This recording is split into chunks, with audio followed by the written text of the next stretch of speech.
क्या जंग अब दस्तक दे रही है?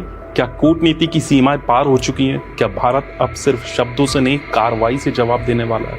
आज का ये एपिसोड सामान्य नहीं है, ये सिर्फ एक खबर नहीं, एक चेतावनी है, एक संकेत है आने वाले समय का, और शायद एक मोर्चे की तैयारी का भी।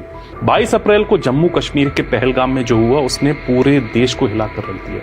ये सिर्फ हमला नहीं था, ये खुली चुनौती थी भारत की संप्रभुता पर और हमारे धैर्य पर। भारत ने किया एयर स्पेस बैन। अब भारत ने ये क्या किया, ये सुनिए। मीडिया रिपोर्ट्स के मुताबिक 30 अप्रैल से लेकर 23 मई तक भारत ने अपने एयर स्पेस से पाकिस्तान की फ्लाइट्स को बैन कर दिया। जी हाँ, अब कोई पाकिस्तानी विमान भारत के हवाई क्षेत्र से होकर नहीं गुजर सकेगा।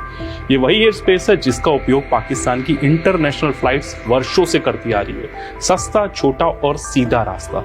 अब ये रास्ता बंद। इस फैसले से पाकिस्तान की एविएशन इंडस्ट्री को करोड़ों रुपए का नुकसान होगा।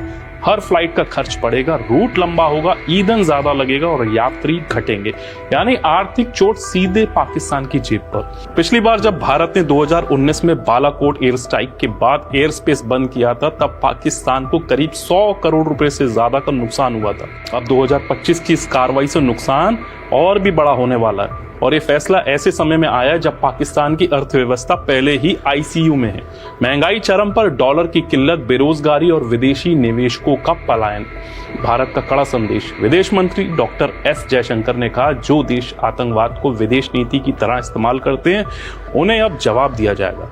और इस बार भारत ने जवाब दिया, बिना किसी शब्द के, सिर्फ ठोस कार्रवाई से। भारत ने यह कदम पाकिस्तान के लिए रणनीतिक रूप से उठाया ताकि ये सुनिश्चित किया जा सके कि आतंकवाद को बढ़ावा देने वाले देशों को साफ संदेश मिले। भारत ये सुनिश्चित करना चाहता है कि पाकिस्तान को अब विश्व मंच पर अलग थलग किया जाए, न सिर्फ कूटनीतिक स्तर पर बल्कि आर्थिक और सैन्य स्तर पर भी। दूसरा बड़ा संदेश है, भारत अब रिएक्ट नहीं करेगा, प्रिएक्ट करेगा। अगर खतरे की आड़ है तो भारत अब इंतजार नहीं करेगा कि हमला हो फिर जवाब दे।